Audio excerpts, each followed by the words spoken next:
मंगलवार की कहानी। जय बजरंगबली। एक ब्राह्मण दंपति कोई संतान नहीं हुई थी, जिसके कारण पति पत्नी दुखी थे। वह ब्राह्मण हनुमान जी की पूजा कर तो वन में चला गया। वह पूजा के साथ महावीर जी के एक पुत्र की कामना प्रकट की किया करता था। घर पर उसकी पत्नी मंगलवार व्रत पुत्र की प्राप्ति के लिए किया करती थी। मंगल के दिन व्रत के अंत में भोजन बनाकर हनुमान जी को भोग लगाने के बाद स्वयं भोजन ग्रहण करती थी। एक बार कोई व्रत आ गया जिसके कारण ब्राह्मणी भोजन न बना सकी। तब हनुमान जी का भोग भी नहीं लगाया। वह अपने मन में ऐसा प्रण करके सो गई कि अब अगले मंगलवार को हनुमान जी का भोग लगाकर अन्न ग्रहण करूंगी। वह भूखी प्यासी 6 दिन पड़ी रही। मंगलवार के दिन तो उसे मूर्छाएं आ गई। तब हनुमान जी ने उसकी लगन और निष्ठा को देखकर प्रसन्न हो गए। उन्होंने उसे दर्शन दिए और कहे, मैं तुमसे अति प्रसन्न हूँ। मैं तुमको एक सुंदर बालक देता हूँ जो तेरी बहुत सेवा किया करेगा। हनुमान जी मंगलवार को बालक रूप में दर्शन देकर अंतर्ध्यान हो गए। सुंदर बालक पाकर ब्राह्मणी अति प्रसन्न हुई। ब्राह्मणी ने बालक का नाम मंगल रखा। कुछ समय पश्चात ब्राह्मण वन से लौट आया। प्राचीन सुंदर बालक घर में क्रिया करते देखकर वह अपनी ब्राह्मणी से बोला, ये बालक कौन है?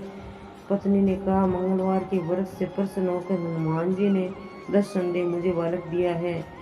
पत्नी की बात छल से भरी जान उसने सोचा कि उल्टा व्यभिचारिणी अपनी कलुषता छुपाने के लिए बात बता रही है। एक दिन उसने पति से कुएं पर पानी भरने चला तो पत्नी कहा कि मंगल को भी साथ ले जाओ।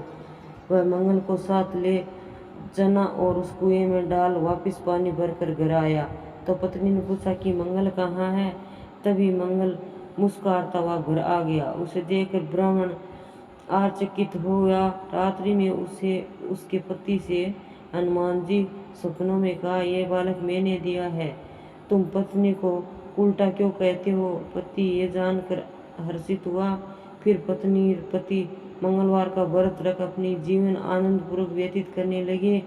जो मनुष्य मंगलवार की व्रत कथा को पढ़ता या सुनता और नियम से व्रत रखता है, उसके हनुमान जी की कृपा से सब कष्ट दूर होकर सुख पूर्वक प्राप्त होता है। मंगलवार तथा मंगलिया की कहानी सुनाने जा रही हूँ। एक बूढ़िया थी। वह मंगल देवता को अपना इष्ट देवता मानकर सदैव मंगल का व्रत रखती थी और मंगल देव का पूजन किया करती थी।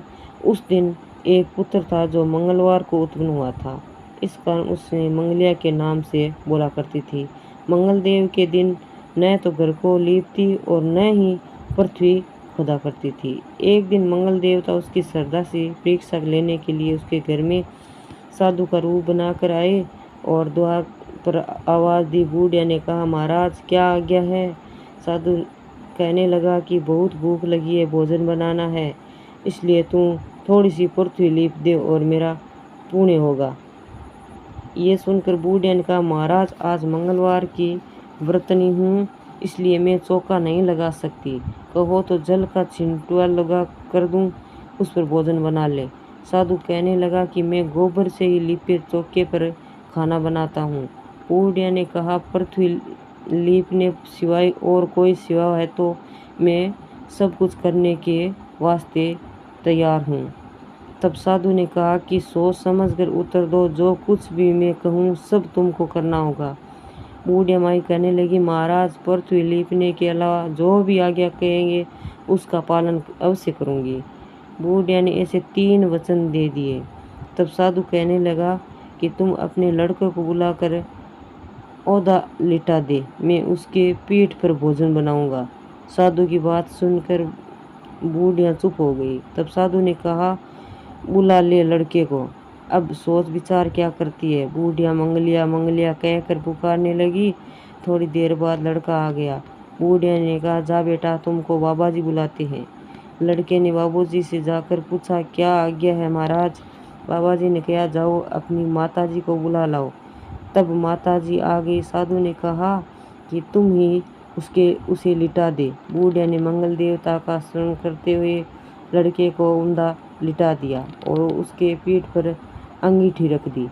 कहने लगी, महाराज अब जो कुछ भी आपको करना है कीजिए, मैं जाकर अपना काम करती हूँ। साधु लड़के की पीठ पर रखी हुई अंगीठी में आग जलाई और उस पर भोजन बनाया। जब भोजन बन चुका तो साधु ने बूढ़िया से कहा कि अब अपने लड़के को बुलाओ, वह भी आकर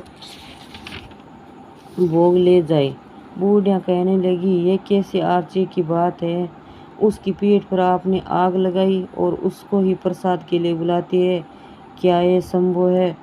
अब भी आप उसे जीवित समझते हैं? आप कृपा करके उसका स्मरण भी मुझको न करवाइए, भोग लगाकर जहाँ जाना हो जाइए। साधु अत्यंत आक्रमण करने से बूढ़िया ने ज्यों ही मंगलिया कहकर आवाज़ लगाई, त्यों ही एक ओर से दौड़ता हुआ वह आ गया। साधु ने लड़के को प्रसाद दिया और कहा, माई तेरा व्रत सफल हो गया, तेरे हृदय में दया और अपने इष्ट देव से अटल श्रद्धा है, इसके कारण तुमको कभी कोई कष्ट नहीं पहुंचाएगा। जय बजरंगबली।